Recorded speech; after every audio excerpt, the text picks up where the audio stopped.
तो ये है ऐसे रहेगा इस तरह का। उसके बाद यहाँ चलेंगे हम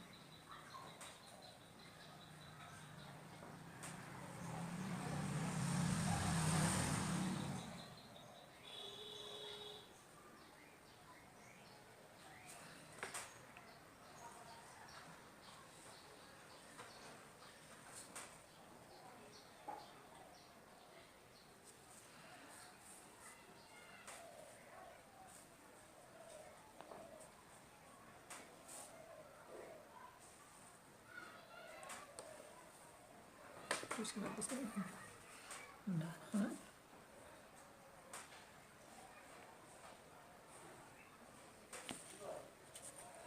तो दोस्तों देखिए ये हमारा हो गया है। ये है हमारा चौथा नंबर। अगर वीडियो को अच्छा लगे